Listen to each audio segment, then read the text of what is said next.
Morning mga kababayan, mga ka-idol. Happy Sunday sa lahat. And ang araw na to ay mga kasamahan natin gustong magtrabaho kasi matagal po kasing hindi nakapag-duty to sila at hindi nakapagpadala sa kanilang pamilya.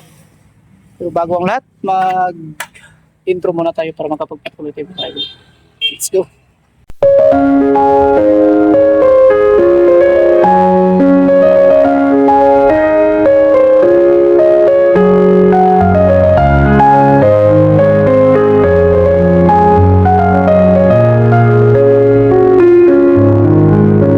Gagawin namin dito mga ay papantay namin ng konti itong mga lupa dito sa gilid para at least mailipat na namin yung mga kabilya doon.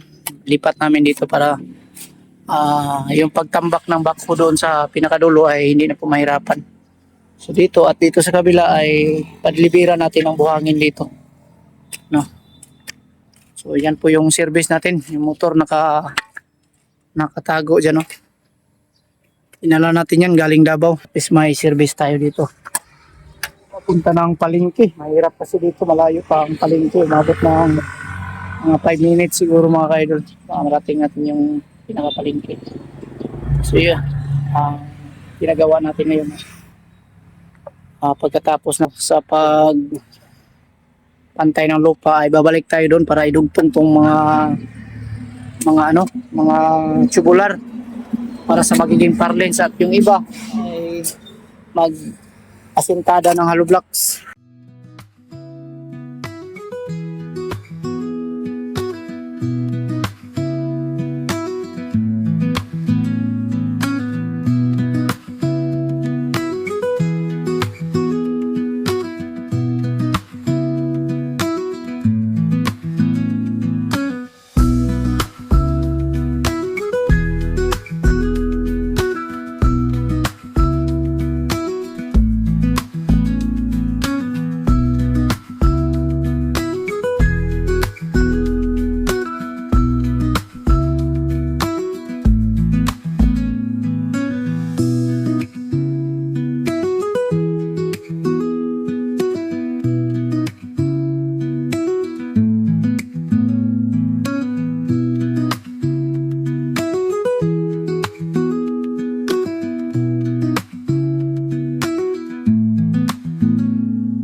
Yun na mga ka-idol, dito na tayo sa pinakatap ng paggawa ng process mo, paggawa ng supurlen o pagdugtong. So ito yung ginagawa namin ngayon, nagdugtong kami sa yung kasamahan natin na palitada na po banda din. So ipakita natin po yung pagdugtong. Ano yun? Ikot mo!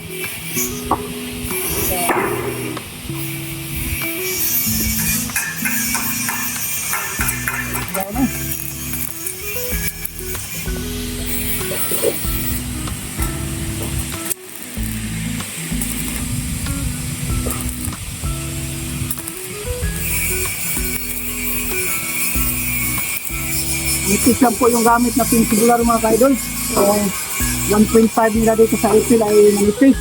Tulad sa Davao na nakapal. So dandahan natin kasi madali lang mabutas.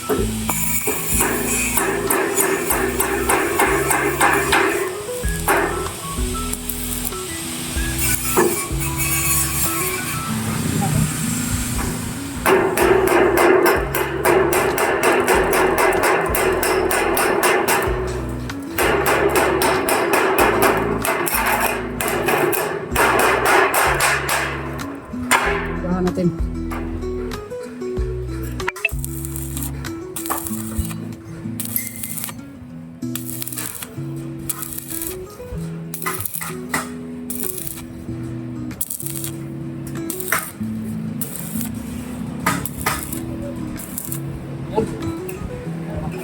Kapakal na.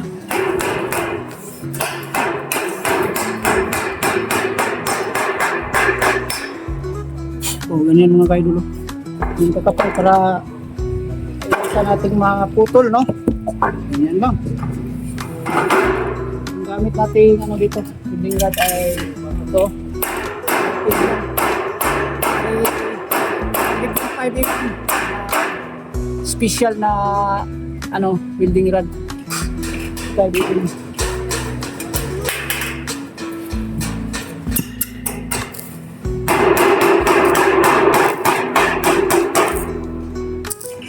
Baguhan, kita natin na dapat sa mga baguhan sa wala pang alam sa marunong lang nito. So wag na lang kayo manood at kung marunong na kayo, gusto niyo pa rin magkaroon ng konting idea sa ating mga video. So katulad nito ay sobrang nipis, hinaan nyo lang po yung amperahe ng yung welding machine kasi kung sobrang lakas ng welding machine nyo, madali kong mabutas, no? So yan lang, kapakita mo dun yung ano, sama natin na muna nag-mixing ng simento kasi naubusan. So, kita mo dun.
sayaw. Bukoy ba?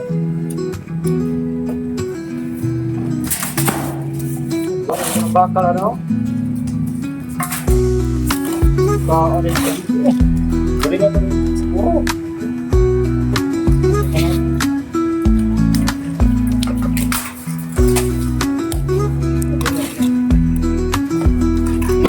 Gampang yun. Kasi lang may gamay sitting pre. Kung medyo pagada.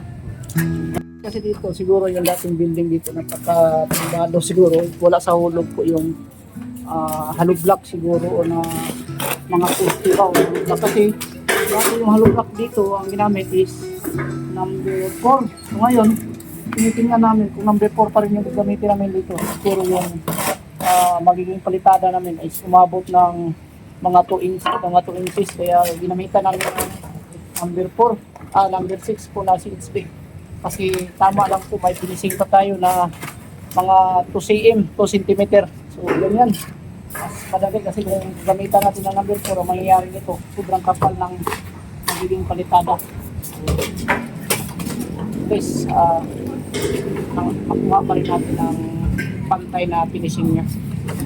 Tanto dyan ang finishing niya. Basa, daghan ang basa pre. Paano ba pre? Kabul pa dito, kaya kabul-abul yun. Hindi sila na rin, dito lang ka, kukuha mo. Kaya dito, dito.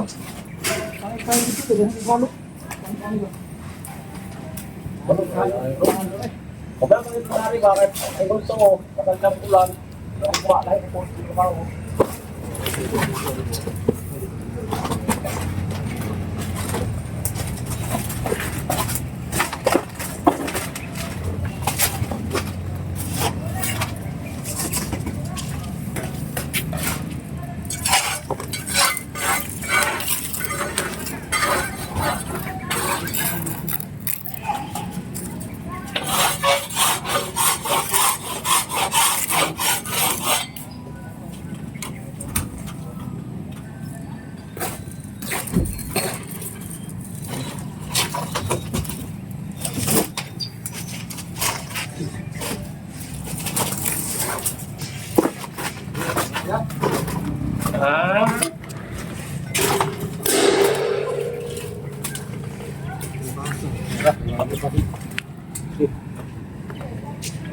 Isa mo mo, 1 week. Ayo. Apa pa? Agi. Adi. Ayo, kaya ako ko ano. Agay. Pag-isa na po niyang ano.